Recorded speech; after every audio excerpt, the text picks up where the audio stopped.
Alrighty guys, it's DJ and I'm back. So I made my first video yesterday and I talked about, from a Buckeye perspective, the Michigan and Georgia game. And today I want to give a Buckeye perspective of the Bama and Cincinnati game and kind of what I'm thinking going into it. Do I think Cincinnati have a chance? Will Bama win by 88 points? Who knows? I appreciate you if you're watching the video up to this point. The only thing that I ask is that you like, comment, subscribe. If you think I have some good content, then please do that. If you don't have to watch me again, no problem. All right, so Cincinnati versus Bama from a Buckeyes perspective. Like I asked, does Cincy have a shot? I mean, they're a 13.5-point underdog. No one likes them. Vegas hates them. But I think if you're a betting person, I mean, what I'm saying here is just strictly for entertainment. Don't get me wrong. Please don't try and sue me. I like that 13.5-point spread. I think they're a really good team. I've even heard the term team of destiny getting thrown around. So do I think that Cincinnati can beat Bama? Absolutely. I think that Cincinnati can beat Bama. And here's how they have to do it. It's really simple if you think about it. All they have to do is just play perfect. That's all they have to do. They just have to go out there and they just have to execute. I'm serious. That's all they have to do is just go out there and play perfect. Now, can they play perfect? I think so. And here's why. I mean, think about it. So they're led by Desmond Ritter,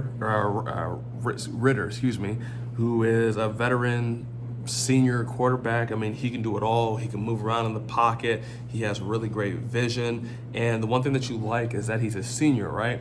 So he has that poise. He's not going to get rattled just because Alabama's on the other side. He's super efficient. I think he has 3,200 passing yards, 30 touchdowns, only 8 interceptions. So not only can he move around, not only is he poised, he's efficient. He doesn't turn the ball over, and that's what you really want out of all things from your quarterback. You want them to be able to distribute the ball to the playmakers, be an extension of the coach, but above all, you do not want them to be a liability. You do not want them to turn the ball over. You do not want them to just do what Baker Mayfield does for the Cleveland Browns. I'm a Cincinnati Bengals fan, so every once in a while I'm going to get a Baker Mayfield jab in there. So the one thing that I also like about Desmond Ritter is that we've seen him grow up over the years. So we saw him as a true freshman going there to Cincinnati. He has some growing pains. I mean, I remember when he played Ohio State, I could tell he was going to be a really good quarterback. He didn't have a great game versus us, but I could tell, okay, maybe in a couple years this guy's going to be good. And it's actually no surprise to see him where he's at now. And he's gotten better since his freshman year. That's the most important thing, is to get better. I'm sorry, I'm hitting my camera. He's gotten better every year, and that's what you want to see from him. Now, toting the rock, we have Jerome Ford. If you don't know who that is, if I told you that's the guy who transferred from Alabama, I'm assuming you know now. He's had a hell of a year. He's had 1,200 rushing yards, over 1,200 rushing yards this year, and he's had 20 total touchdowns as well. And he's even had 200 yards receiving out of the backfield. Not a huge number, but that just lets you know he's a threat coming out of the backfield to catch and run and get you a first down here and there. Now, this is my favorite part of, I guess, this breakdown. Cincinnati has not one, but 2 All-Americans back there in the defensive backfield. You probably know them. One is Ahmed Sauce Gardner. He was first-team All-American. Think about that, not being in a Power 5, but still being so good that you're a first-team All-American. And then you have Kobe Bryant, who's a second-team All-American. They are going to be the linchpins of what Cincinnati wants to do defensively. If they can actually slow down Bryce Young, I think they have a chance. Not only do I think they have a chance, I think they can win big if they can stop Bryce Young. Now, that's a heck of a task to ask because no one has, but I don't think Bryce Young's gone against 2 All-Americans. So think about that when you're making your picks and you're putting some shekels down on this game. Now, believe it or not, I think Cincinnati is going to be the best team that Alabama's played up till now. Oh, they played Georgia. Yeah, I get it, but I think Georgia's overrated. As a matter of fact, I haven't believed in Georgia at all this year. They haven't played anybody good, and they damn sure haven't beaten anybody good. And when they have, I will take that back, they have played somebody good. It was Alabama, and we saw what happens when they actually played a good team. Oh my God, they beat Arkansas. Hey, Arkansas sucks. Oh, they beat Kentucky. Kentucky's trash. So I don't want to, rain on the SEC fanboy parade. but you guys got to really look at it from an unbiased perspective. Georgia's not that great. As a matter of fact, Cincinnati played Georgia last year.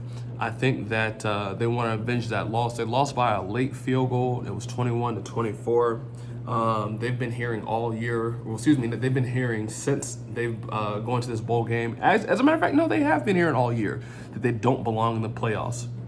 As a matter of fact, they've been overlooked. In the last 2 years, think about this. In the last 2 years, they're 22-1. That is insane. They've been getting better every year since Luke Fickell's gotten there up to this point. I think it's Luke Fickell's last year, and I don't think a lot of guys will be back next year. So this is a team that has to win now. Cincinnati will never, more than likely, be back in this position. So they have to win now. So that's my team of destiny. Let's talk about the Bama. Roll damn Tide. So the one thing I think about Alabama coming into this game, how can they lose? Well, it's really simple. Can they come into this game a little bit cocky, a little bit overconfident? I think they can. If there's a coach out there that can get their team ready for a big game and to kind of have them humbled, it is probably Nick Saban. As you remember his whole rat poisoning speech, I use that a lot of times in real life. I really do think that getting too high on yourself is rat poisoning. But it's just human nature that if you're successful, you'll start to have an inflated value of yourself. And I don't think that Alabama is above that, especially when they have to play a little lowly school like Cincinnati. As a matter of fact, if you're not from Ohio, you probably couldn't even point Cincinnati out on a map. For those who care, it's southeastern Ohio. Now, here's what I saw through Alabama this year. I think they're ready to be had. I mean, they look vulnerable this year more than any year. Texas A&M beat them. Texas A&M is garbage. Arkansas came within, Arkansas dropped 35 points on Alabama. Arkansas got blown out by Georgia, and they still dropped 35. It was 35-42 versus Alabama. Think about that. Arkansas dropping that many points. The 6-6 Auburn Tigers should have beaten Alabama this year.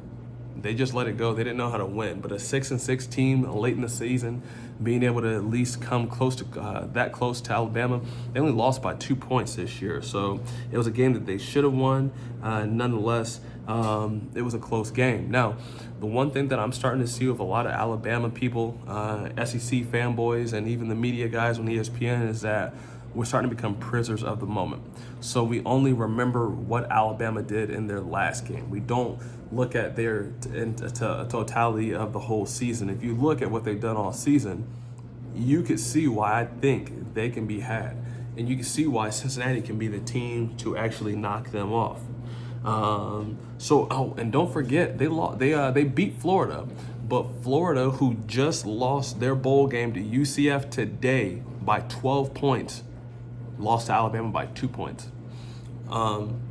Again, if you look at it, you can see chinks in the armor. So Bryce Young is a great young quarterback, no doubt about it. And he kind of reminds me of C.J. Stroud going into the Ohio State Michigan game.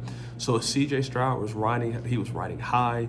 He was a Heisman finalist. He was a first-team All-American probably. As a matter of fact, going into that game, he was above Bryce Young in the Heisman voting, if you believe the analysts that were out there. So what happened when he played against Michigan? He's all the way up here, and he did not see that Michigan buzzsaw coming. And I think that Bryce Young is actually following that same trajectory. Everybody's showering with praise. Everybody's showering with all this adulation. He just won the Heisman. He's not actually looking at Cincinnati. He's probably looking past them. I don't care what anybody says. It's just natural to say, okay, we're Alabama. I'm Bryce Young. It's just Cincinnati on that other side of the fence. So I don't think he's ever faced two playmakers on the defense like he will versus Kobe Bryant and Sauce Gardner. Remember, he's just a freshman. He hasn't done this very much. So he's ready also to be had just because he's never seen the competition on the other side like he will see this Friday. Name a better combo in the history of Bryce Young playing football that he's faced. Can't do it. So because of all this, I'm going to go with Bama to win. Psych. I told you Alabama could be had. Give me Cincinnati Bearcats. I'm actually going to take them in a 3-point game. I have them winning 38-35 versus Alabama. It's their year. I mean, I think they're a team of destiny, and I really just think that they match up well with Alabama. But please let me know if you like this video. Please let me know if you thought I was talking about something really good, or if I just sucked. Let me know what you think the game's going to what's going to happen during the game. Let me know in the comment section below. If you haven't already, again, please like, comment, subscribe, and I'll keep making these videos if you guys keep watching them. I really enjoy talking about college sports. I give the SEC a lot of grief, but they are the best conference out there. I just really don't like their fans. I mean, I think their fans are super obnoxious, and they talk like they're actually going to be playing in the game. So maybe I am a little bit biased. Maybe I'm letting that show. But I can't wait to watch these two games coming up. I really am excited about both of them. This is for two different reasons as well. So let me know what you think about my videos. Let me know what you think about Georgia, Bama, Cincinnati, Michigan in the comment section. Thank you, and I'll see you tomorrow.